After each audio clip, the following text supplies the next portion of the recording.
All right, well, let's begin. Welcome to this day in Jack Benny at the International Jack Benny Fan Club Convention. My name is John Henderson. I'm the host of This Day in Jack Benny. And with me is Catherine H. Fuller Seeley. Kathy, she's the author of Jack Benny and the Golden Age of American Radio Comedy. And with me here in the actual room is my actual wife, Stephanie Henderson. Hi. And Stephanie, I could introduce you, but why don't you introduce yourself? Sure. Yeah. So I've worked in radio for over 20 years, and I've hosted all kinds of day parts. I've voiced all kinds of commercials, and I've never come across a greater and more inspiring challenge than than reading Kathy's very academic but wonderfully written story of Jack Benny, and specifically his radio comedy, which, I'm a bit of a radio nerd, so I loved it. It was fantastic. Yeah. Now, I'm a big Jack Benny fan. I want to know, what is your Jack Benny fandom like? Mine? When did you first hear about Jack Benny? This. I'm the one. I know who Marilyn Monroe is. Okay, but there were many times listening to this program with John, and I'd be like, "Why are they laughing? Why is this funny?" Because I have asked why my whole life, and so I'm very curious about all of these things. Can you think of an example? I can never think of an example. Oh, I don't know. It could have been anything. But I would say, like, why is this funny? And he'd say, yeah, I don't know. And so I actually was like, well, you should find out and tell people, because they don't know why it's funny. Do you remember when you first heard the name Jack Benny? Probably from your very lips. Like, you never, as a child, you never... No concept. No, nothing. Yeah. So what about old-time radio at all? A little old-time radio here and there, but no, you were my grand introduction to all the things like this. So I'm grateful. Yes. Kathy, tell me about your Jack Benny fandom a little bit. Oh, well, I blathered about that in my interview with Barbara Thinnell last night. Started as heard so many people talk about finding one of their passions when they're 11 or 12 or 13. Something kicks in about a hobby or a book they read or a TV show they watch. And I got my media fandom in those years. I was an old soul who was interested in 1930s culture from watching old movies, 1930s movies on the TV in the afternoon and the evening. And like I said, I asked my grandmother to buy me a series of books called This Fabulous Century, put out by Time Life. And the 1930s volume had a chapter on radio. So while I had bought it to read about the movie chapter, I was learning also about American history and culture. And they had a chapter about radio. And there was a double spread page of Jack Benny and Fred Allen posed with, going at it in battle, with Portland drawing Fred back and Mary drawing Jack back, with a little bit of dialogue from the feud. And I said, how do I learn more about this? It was about 1969, 1970. And so there were no Costco's, but they were republishing Liberty Magazine as a nostalgia magazine, and I picked up a copy, and in the back, wanted ads or classified ads, a catalog from somebody like in Seattle, where you could ask to have certain radio shows put on cassette tapes. So I took all my babysitting money, and those were $7 cassettes, which I don't know, be $50 cassettes or more today. And I ordered up a couple Jack Benny shows. And so I had about 4 to listen to over and over again. They happened to be ones with Polly the Parrot. I had good taste. And I made my little brothers listen to them with me. And then, like so many people, I discovered the Mouse That Jack Built Warner Brothers cartoon, which then combined with my love of old Warner Brothers cartoons, really got me interested in Jack. But I was not fortunate enough to live in a place where I'd never seen any of his television shows. I hadn't lived in a town that reran them. I'd seen him on Lucy a couple times. I'd seen him on Laugh-In. I think I'd seen a couple of the last farewell specials. But that's where it came from. So Jack, in this whole sort of stew of popular culture of the 30s and 40s. And so that's where it comes from. Yeah. Well, I was interested to know, like, we talked about these Costco sets and things, but last week I celebrated my birthday and I got this record, this vintage record where Jack Benny is introducing these old radio shows. And cool. Whoa. Don't drop it now. Whoa. And it was appropriate because it was my 39th birthday that I celebrated last week. And so this will be the first, this is what I call the first annual 39th birthday. Is it the mice?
Wow. How nice. This is my 12-year-old daughter. Tell me about that. Well, it was Dad's 39th birthday, and he was really into Jack Benny, so I thought I'd learn Love and Bloom, Jack Benny's theme song, on violin for him. Yeah, that's so special. Wow. That's so great. How long did it take you to learn it? Well, I started it, I think, in December, but we kind of took a break. Yeah. Cool. Wow. Wow. Thank you very much for that. Anyways, well, let's get back to the topic, which today we're talking.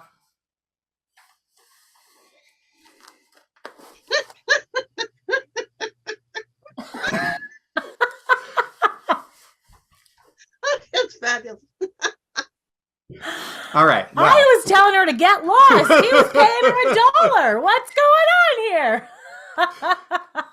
So, we have, this is the big announcement, everybody. We have done it. We've created the audiobook of Jack Benny and the Golden Age of American Radio Comedy, and you can get it right now for free at my website, thisdaybenny.com/audiobook. And it's free of charge. Originally, I had a Patreon. We were going to do it on Patreon, but then we just got some technical challenges and things like that. And we decided, you know what? We're going to be releasing it on my podcast over the summer, but you guys can get it because you're here. You can get it early, thisdaybenny.com/audiobook. So let's talk about the audiobook itself. We started by asking Kathy if it would be okay. I don't know what legal things there are about whether you can just make an audiobook, but we did it. So, Kathy, before this, did you ever consider making an audiobook? Gosh, no, I just thought, who'd want to hear it? No, that's although Stephanie, you make it sound so interesting. I was, who wrote that? I mean, you when you read the chapters, they sound like they come from you. That it's really you make it sound unboring, unacademic, and very few academic books get audiobook versions. So I can't, it's hard enough to get an ebook version, let alone an audiobook. So I was incredibly, honored and nonplussed that you all wanted to take on the tack. How many hours is the whole thing? Have you added them all up? I should add them all up. I think they're about an hour and a half per chapter, and there's 9 chapters plus the intro and conclusion. So you could do whatever the math. that math is. I only count in 30s and 60s because I work in radio. So 30 seconds, 60 seconds, that's all. Well, but Kathy, you never considered reading it yourself? No, although I would read things out. I read things out loud in the car to my husband when we're going on long trips. Sure. And so bless his heart, I've read him the chapters out loud just because I wanted to have him go, that makes no sense. Wait, you started a thought but didn't finish it. So he's a marvelous editor, but it never occurred to me. And so as I said, I'm so incredibly grateful to have it, a way of sharing it. I think many academic books are not turned into audiobooks for a reason. They're dull. And that they use a special academic language that's sort of meant to be read and contemplated and studied, or a secret language that only like 3 other people understand. Too many academics write only for 3 other people using convoluted phrases and words. And plus all the fact that I had so many block quotes, different kinds of quotes.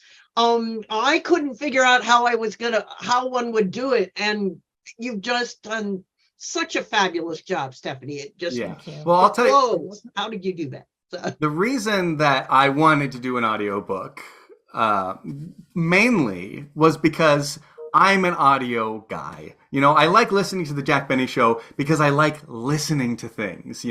Before I even got into Jack Benny, I was listening to other audio dramas that were made in the 80s and things. So I remember one time I borrowed a cassette of an audiobook of Robin Hood when I was a kid, like in 3rd grade, and I would listen to that every night for probably a year. I don't know when the due date was at the library, but I don't think it made it back in time.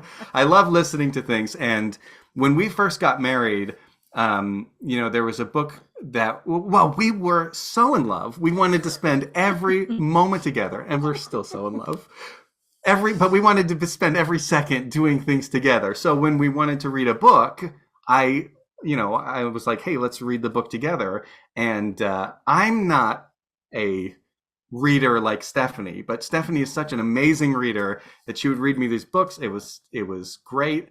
And so with this book, I don't have a lot of extra time to sit and read, but I do have a lot of time where I can pop in some headphones and listen to something. So it was taking me forever. I read about 4 chapters while waiting in the emergency room for our daughter, because that was the only free time I had.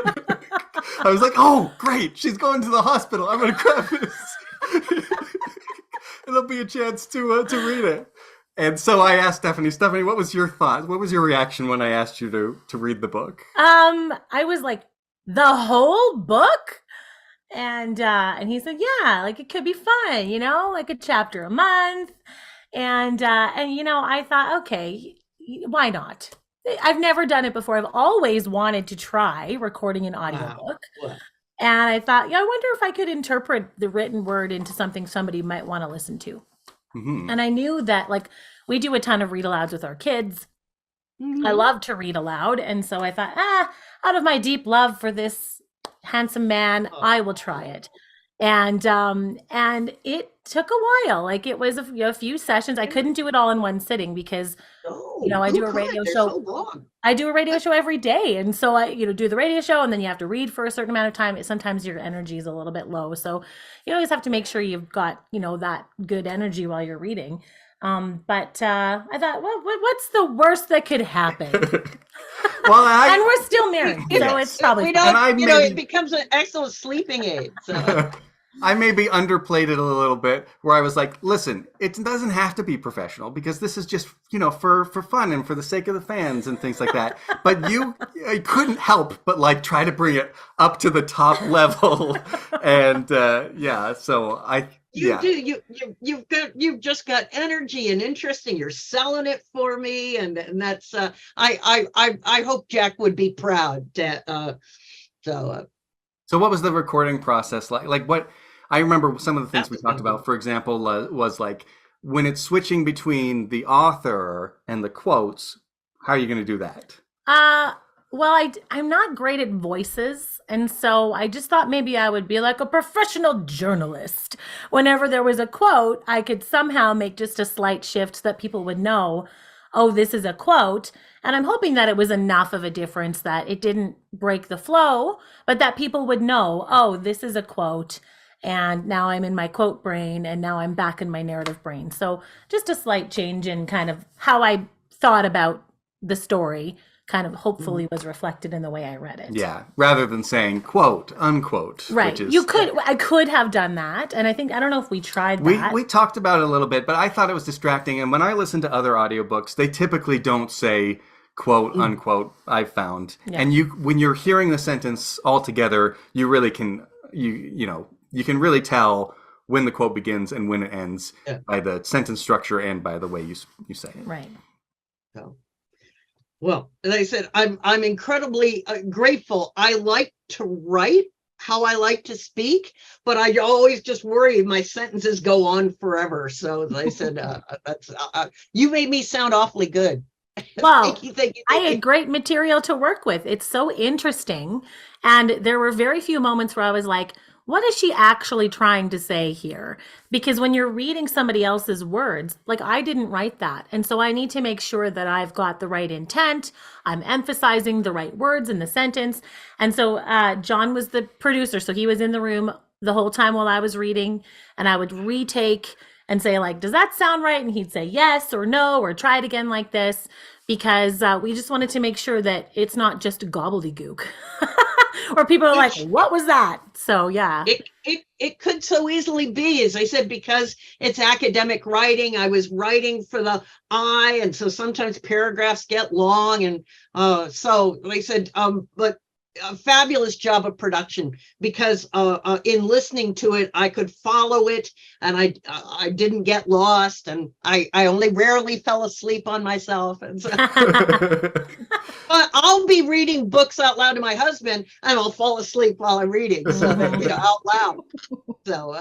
Yeah. Well, I remember one time we were chatting about the recording process, Kathy, and you had asked if there were any specific challenges. And so I made a couple of notes of things that I thought were difficult. First, you said the variety style, the style of writing in the publication variety is sometimes difficult to read. Yeah, it was challenging because nobody writes like that anymore, that I can tell. Not in what I'm reading. And so to kind of grasp that, like, almost like a telegram-ish type of, it felt a little bit like, now I'm reading a telegram and I need to figure out what that's like. And so that was definitely a challenge. Yeah. A couple of words or phrases, neologisms and malapropisms. Kathy, thank you for introducing so much rich vocabulary to me that I had never seen in my life, and had to Google, how do you pronounce this? And listen to 12 different people say the word, so I didn't say it here's wrong. Another one. And you correct me if maybe you can even explain this to us. De rigueur? Oh, de rigueur. Sure, it's French, meaning it following the rules. This is how you do it. Yes. And this is a tongue twister. Those disparate stops. Those disparate stops. I know you stumbled on that because it's like a tongue. It's like she sells seashells by the seashore. Those disparate stops. I never thought anybody'd have to say that out loud.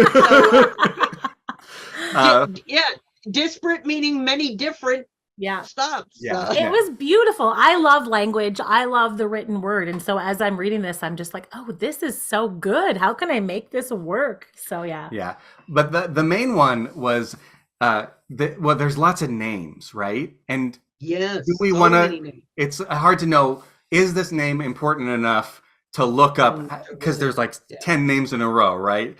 And so there was one which Gilbert Seldes. We thought it was Seldies. Gilbert Seldes, but then we listened to the radio show, the clip where Jack is doing it, and it's Gilbert Seldes. So we had to go back and try to edit in the correct pronunciation for that one. But darn that Gilbert. So other than that, it was smooth sailing, wouldn't you say, Stephanie? Oh, yeah, smooth. wow. I thought it might be fun to have you read I didn't a little bring my bit. glasses. Shoot. Where are your glasses? They're I could grab them. upstairs. Okay. Yeah, so just, I could play a clip from the audiobook, but it's more... No. Let's go live. Like fun in with the visuals. Benny Oh, Spirit. I don't get a second take. I have to do this in one take here. He's just going to grab my old lady reading glasses. But this is from chapter, let me see here. I think this is from chapter 1. So this is kind of the time where Harry Conn pulls a little stunt. So we'll see how this goes. Amid this turmoil, Benny, Conn, and the radio cast embarked from Los Angeles in February 1936 on a grueling 12-week road tour, making personal appearances at theaters across the Midwest and East, while performing the Jello program each Sunday. Conn had fallen back into the habit of relying on ethnic dialect to provide the humor in many of the program's sketches, disguising a lack of witty dialogue with unexpected voices. One week, the cast performed a Northwest Mounted Police sketch that involved Greek and Irish characters, played by dialect comic Benny Rubin. Another week, it was a zoo tour, in which cast members encountered zookeepers played in Jewish and Irish accents. Other skits, however, such as Jack, Don, Mary, and Kenny switching roles and personalities to break up the monotony of the program opener, were sharp. The frustrations of travel added to the general show malaise. In Cleveland, Jack became so ill that the group had to cancel its week's appearance on stage. In March, the Benny troupe bounced between Pittsburgh, New York, Washington, D.C., and Baltimore. As Benny placed an acknowledgement in Variety of winning the New York World Telegraph's popularity poll for the second consecutive year, Conn countered with a boastful announcement printed on the same page. Writer of first-run material, Harry W. Conn, now serving 4th year writing the radio programs for Jack Indifferent Benny and Mary Careless Livingston. And my public, please forgive me. I'm responsible for writing Mary's poems and also The Chicken Sisters. 15 minutes of torso vibrating laughs now appearing in Mr. Benny's state show, State New York this week, March 6th, Fox, Washington next week, March 13. Written by Harry W. Conn, staged by Jack Benny. Oh! Zing! Yeah. Come on, Harry! Maybe skip down to Jack's response. So I think he sent a telegram confronting Harry Conn. This is now Jack Benny speaking. You have also told many people, including my father, that you made me the star that I am today. That is fine talk, particularly to my father. You cannot make me a star or anybody else in show business. All you can do is help, and that is what you have been getting paid for. I am not the only star in show business. Phil Baker is a star. Freddie Allen is a star. Burns and Allen are stars. Eddie Cantor is a star, and you have never written for them. I have paid you more money than any 2 authors would get from an actor, all out of proportion to my radio salary. Every move I have made, whether it is pictures, stage, or radio, you were included. Can you name one radio writer whom the public knows as well as they know you? As far as making me a star is concerned, I was a star long before you and I ever became associated. While I am on the subject, let me mention the very latest ad you took out in Variety 2 weeks ago, which at least 20 people have mentioned to me as being the most humiliating and in the worst of taste. In your future ads, please state that you are writing the Jello program and leave the names of Jack Benny and Mary Livingston out of them. Very good. I love that part, Kathy. That's fantastic. fact, it was amazing to find that in Jack's papers. I really wasn't expecting it. Because, you know, his public persona was so kind and even-handed, but to find from these small scraps of an ad in Variety, and to find this long telegram that must have cost like $50 in 1936 money to send, where he finally lets it all out. He's like, "You're driving me nuts, and you want all my money." So that's great. So yeah, that's one of my favorite parts. That was so cool. All right, I thought it might be fun to have a little game. you mentioned game, and I want to hear what could it be? You're going to competition. read me a quote, not to tell you who it was? Okay. So. This is going to be a trivia game, Oh, and you've got a chance to win a bottle of Canada Dry, 6 delicious flavors of Jell-O, and a pack of Lucky Strike cigarettes. oh wow. Okay. That's what's up for grabs. Okay.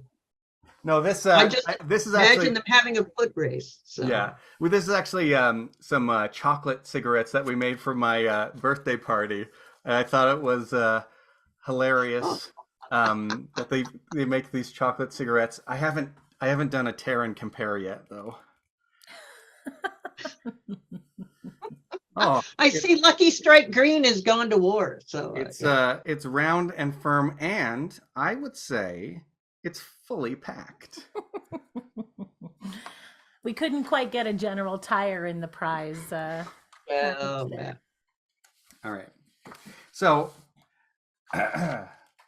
we mentioned that Kathy, you're a Jack Benny fan, and you've done. How much research would you say that you did for the book? about 10 years of research. That was listening to every program twice, reading all the 250 lost scripts at UCLA, reading every mention of him in Variety, digging through the archives. So, but I only know this much, I swear. So. All right. So I did make Stephanie's questions a little bit easier than your questions. Oh, geez, thank you. So this feels like it's not going to be a fair fight here. We'll see. Oh, but you've read the book now, so. Oh, there you go. All right. This is for Kathy. Kathy, for 5 weeks in 1943, Jack Benny missed the program due to illness. Orson Welles filled in for the latter 4 weeks. What duo filled in the first week? Well, I know it's Burns and Allen, and that's only because Buck Benny has been featuring. We're doing the Orson Welles' one. So that's the only reason that I looked it up in Laura's guide, that it was Burns and Allen the week before. So Correct. That's the only reason I know that one. 1 point for Kathy. You can Ding. at home can keep score. All right, Stephanie. What color are Jack Benny's eyes?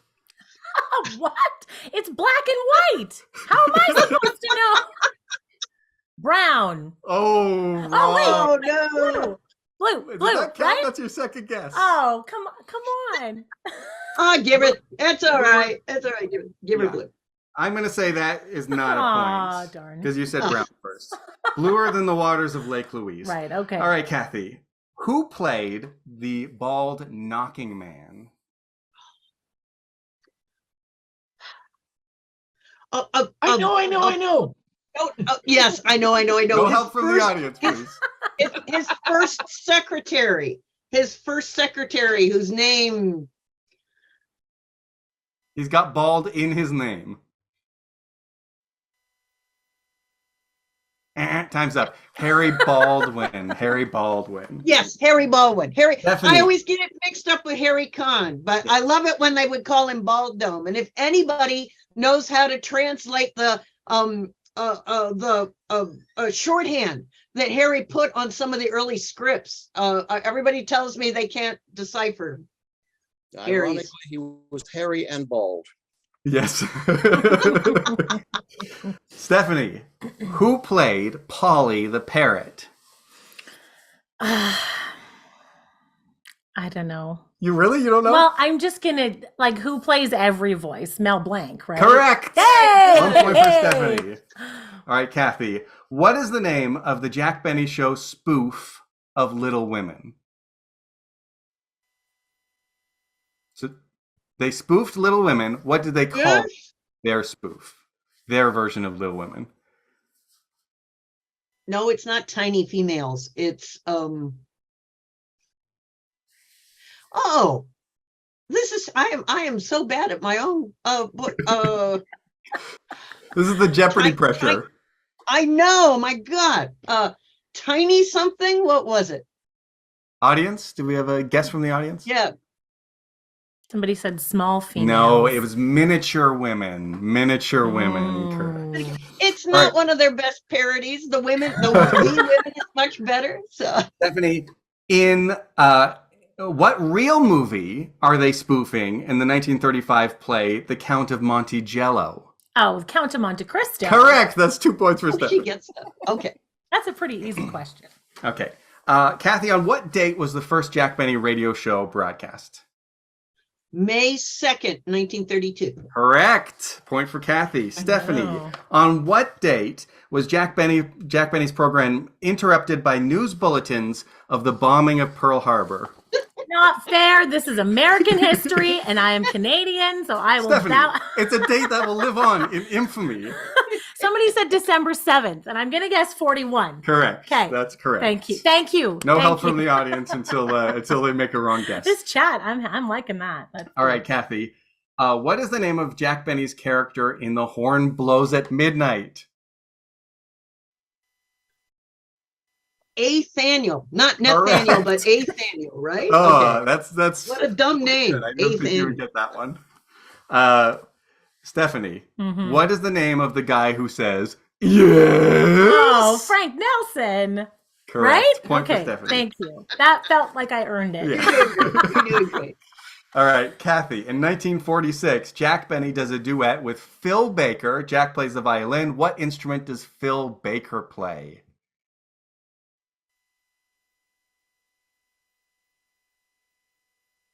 What is Phil? A trumpet? Incorrect. Audience? We got to guess a kazoo, but the correct answer is accordion. It is accordion. Accordion. Well, no wonder he didn't become as big as Benny. Stephanie, what does LSMFT stand for? Oh, Lucky Strike means fine tobacco. Very good. Point for Stephanie. Kathy, what does BBDO stand for? Batten, Barton, Durston, and little old Mr. Osborne. Or as Larry Livingston said, a box falling down a staircase. All right, let me pause for a second. So you can explain who is BBDO and what is the structure of like sponsor, ad agency, network? It is so confusing. It's so different back in the day and so different today in what's left of television. The sponsor only sold 30 minutes of blank airtime. They sold it to the sponsor. The network Lucky sold Strike or Jell-O. But the sponsor itself, who paid all the bills, then hired the ad agency to represent them to the network, but also to provide the program and produce the program. So that's the BBDO, that's the Young and Rubicam, that's the ad agency. Jack almost never, talking about BBDO is one of the few times he ever mentions the ad agency. He never talks about Young and Rubicam. The ad agency then got to charge both the sponsor and the network for time, so they got to double dip. Jack originally had huge problems when he was with Canada Dry. The ad agency and sponsor together tried to tell him what to do. As in, we don't like your comedy. Here's Sid Silvers, make him a co-star, and he's going to join Harry Conn as your writer. And that's when Jack and Mary and Harry Conn first went to the network and said, we can't stand this. Help us, back us up when we go to yell at the sponsor and ad agency combined. So it's a convoluted relationship. And Jack at various times could be kind of angry with any one of those people. Be angry with Jell-O for demanding that he move to Grape Nuts Flakes. Angry at Chevrolet and that the new CEO of Chevrolet preferred polka music to comedy. Yes. Yeah, didn't you say in the book that who was the sponsor who you said he enjoyed polka music? Is that right? And then it's a brand new CEO of Chevrolet who became that position about 9 months after Benny started for Chevrolet. I just plain fired him. And Benny was so upset. The only time they made a joke about it years later, where on the show where Mary says it was the one time that Jack almost shut himself up in the garage and tried to asphyxiate himself with the car. With the carbon dioxide from the car because he had been fired. So just given a pink slip. Yeah. So he never spoke the words Chevrolet ever again. All right. Ever again. Let's get back to the game. Stephanie, on the show, who was Jack Benny's next door neighbor? Oh, the Colemans. Yes, correct. Do you know their first names? Ronald and Benita. Correct. Very good. Actually, I think that episode where he goes to their house for a party, I don't know what it is. Yeah, that's right. That was one of the first episodes I think I listened to with you. So maybe you were starting like with the real famous episodes or something. I think it happened to be the one we're on. Now, this is the one where Dennis Day does an impression of Ronald Coleman and tricks Jack into thinking he's invited. And he shows up in his Buck Benny costume because he thinks it's a costume party. I nearly died laughing. And I thought, oh, this is why you listen to this show. Because for the longest time, I was like, what is this even about? And that episode was the tipping point for me. It's so fun. The Colemans just bring out the sort of vain, pitiableness of Jack's obliviousness to the social cues of what's actually going on. And Benita Coleman is so calm about it. Supposedly Ronald Coleman really sort of thought it was beneath him to involve himself in comedy. But once he started getting the laughs, he goes, oh, well, maybe that's okay. Kathy, I've got a question for you. Okay. It's a trivia question. Oh, damn. Jack Benny borrowed Ronald Coleman's Oscar. What did Ronnie get the Academy Award for? It's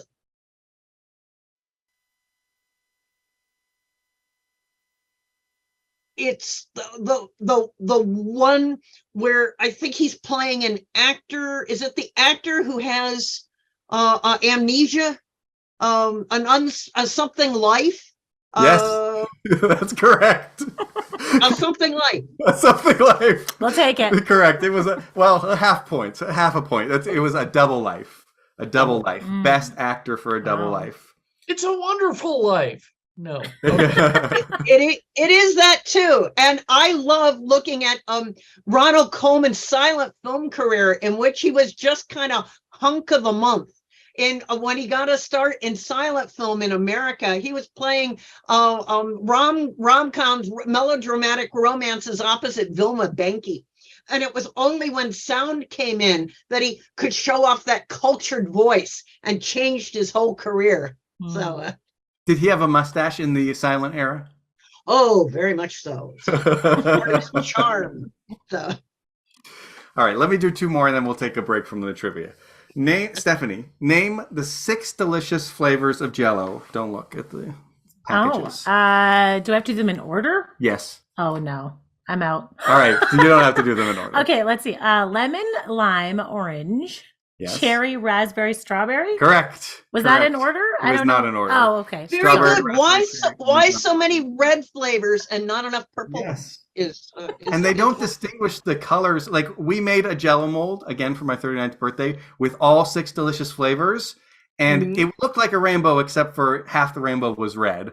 There's no distinguishing between the colors of.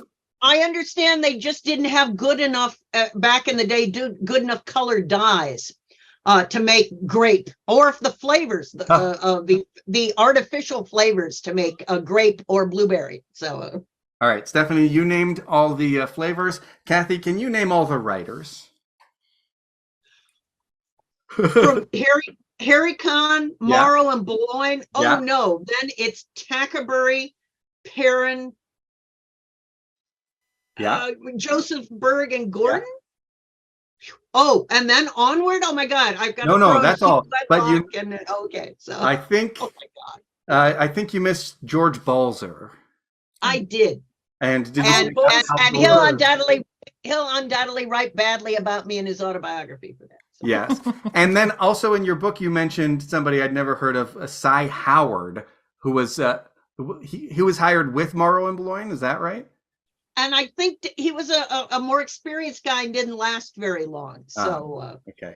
Now I don't know. Do you remember? Was he hired with Morrow and Boulogne or hired with Sam Perrin, Milt Joseph, well, or George? no, there's not very good documentation of what happened in the scrum after Harry Kahn's leaving.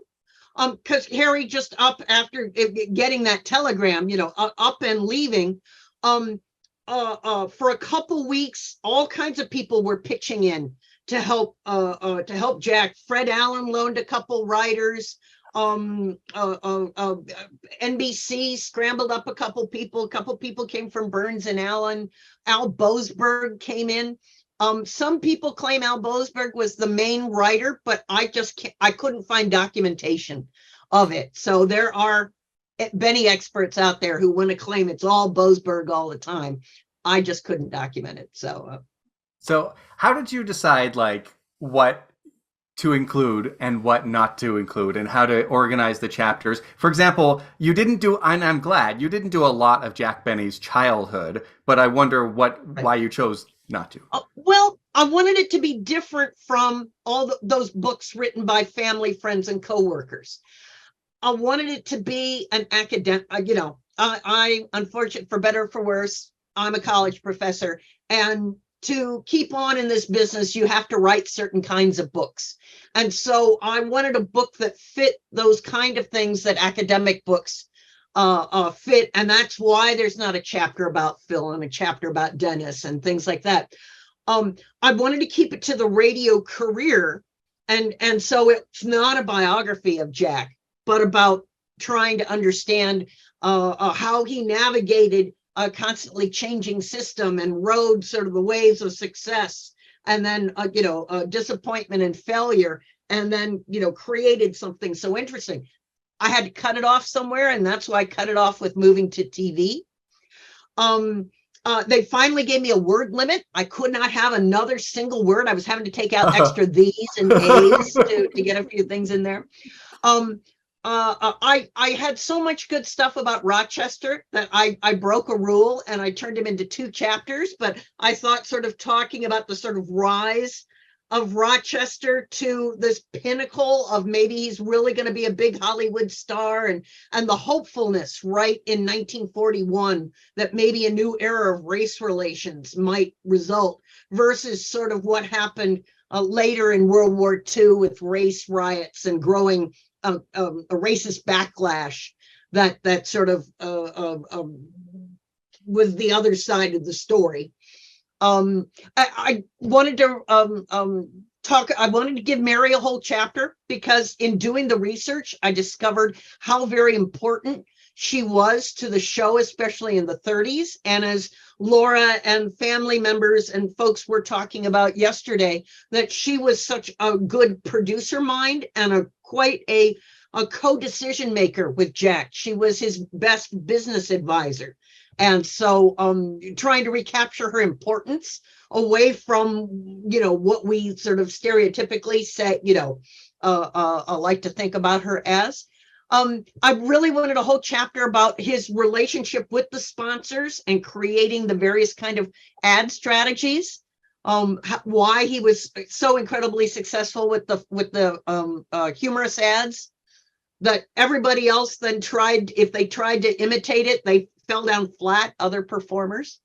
One of the strangest one of the oddest chapters. Well, there are several odd chapters. I enjoyed the one about Benny in Southern California because I'm a film historian on top of that, and it was in doing all this research, reading about Benny, it was so interesting to find that tourists to Los Angeles couldn't get into Hollywood studios. You couldn't see movies being made, but you could get into the tickets were free to the radio shows. And so I thought it was kind of ironic to find out that Jack Benny, as a leading radio celebrity out in Los Angeles, ended up being sort of the biggest Hollywood star that any tourists would ever actually get to see.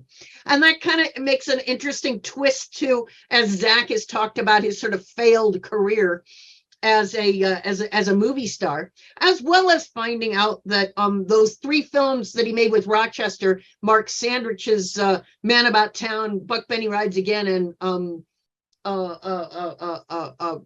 Brett Allen one, Love Thy Neighbor, were at the top of the box office. It'd been totally forgotten that they catapulted Paramount and Jack Benny into a top 10 money earning star in 1940 and 41. So no wonder he got the contracts, the double contracts with Warner's and Fox. He was the hottest movie star in a time in which there's a wonderful book called George Gallup in Hollywood, which shows that the studios really didn't know what average Americans wanted to see. And so Paramount making films with Benny and finally clicking in those Sandrich movies led to a whole nother genre of radio films, as Hollywood was kind of struggling with what did Americans want to see. And it turned out Americans were very happy to see Jack Benny films at that point, even if they weren't very good. So.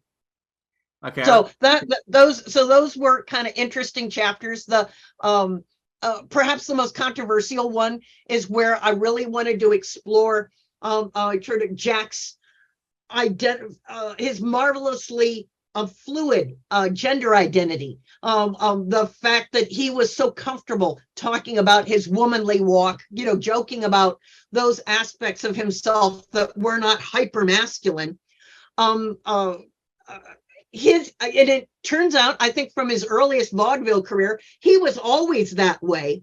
And it's just public opinion and the way popular culture dealt with it, that there would be times when he got more grief for it, sort of the Bob Hope, trying to say he's gay and trying to make that into something controversial. Whereas I really admire how Jack was comfortable in his own skin throughout this entire period. And it was just sort of interesting to see that reactions to it varied at time and place. So how would you contrast Jack Benny playing Gracie Allen on his television show to Cleopatra from Milton Berle? Milton Berle, happening at about the same time, with Berle doing it as a campy parody of going, of course I'm masculine, and so I'm going to make fun of everything that is womanly, and we're all doing it for laughs because we know women are kind of stupid, and way too much makeup and way too much campy exaggeration. What unnerved the critics of 1953 and 54, I think it was the exactness of Jack's impersonation of Gracie. His stockings were exactly right, that the makeup was not exaggerated, but pretty close to normal. Jack and George Burns had created that skit in 1940, something like 46 or 47, for a Friars Club on the West Coast event in which all the male stars dressed up in feminine costumes, mostly tremendously exaggerated. But as I said, Jack really wanted to do an exact Gracie Allen impersonation. And that is what made other people so uncomfortable, because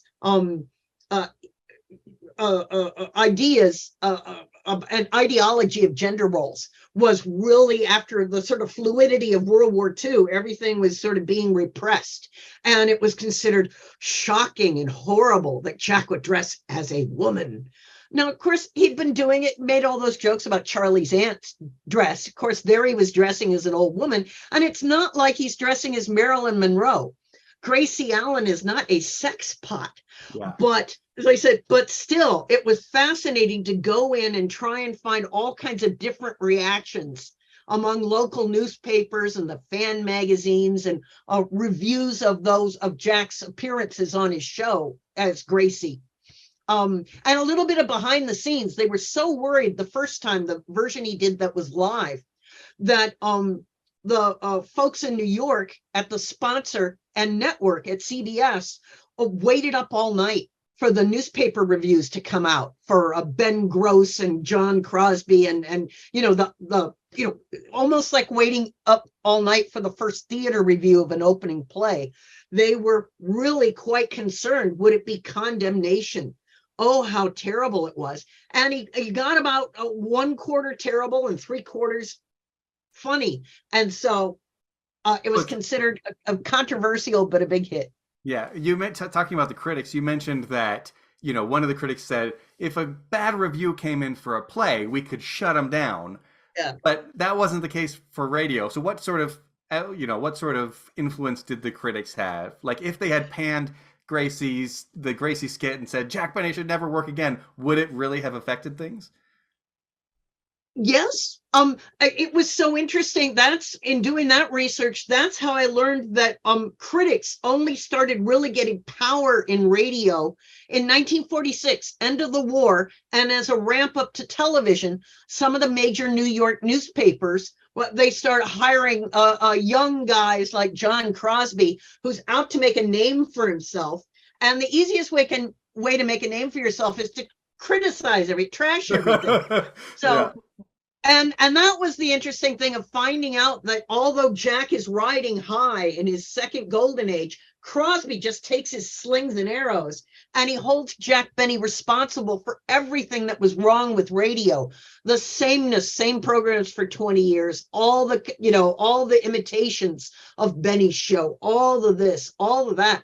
And Jack was kind of shocked because he thought that the show was getting better and better, and he was hearing such great things from within the industry, and to have this worse than a gnat, kind of like a great big wasp suddenly coming out of nowhere and getting so much publicity for himself, the critic.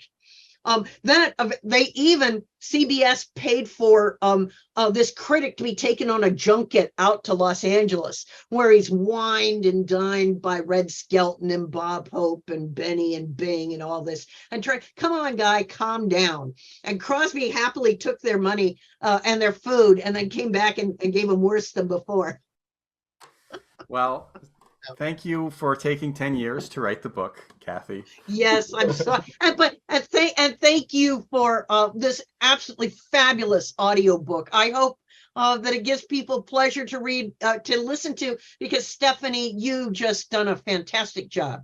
I should be your rep, and you could become $1 or $2. Academics pay you a lot of money to turn their dull books into the fabulous thing you created. So I learned so much, Kathy. So thank you for it really is. You make it sound like it's a boring book. It's not. So it really is full of so many great stories and just a really wonderful behind the scenes look at that period in Jack's life. And I loved it. So thank you for the great book. Well, we'll thank Jack for making it possible, for having the great career. I'll hold up the book one more time, and thank you for joining us, Stephanie. Thank you so much.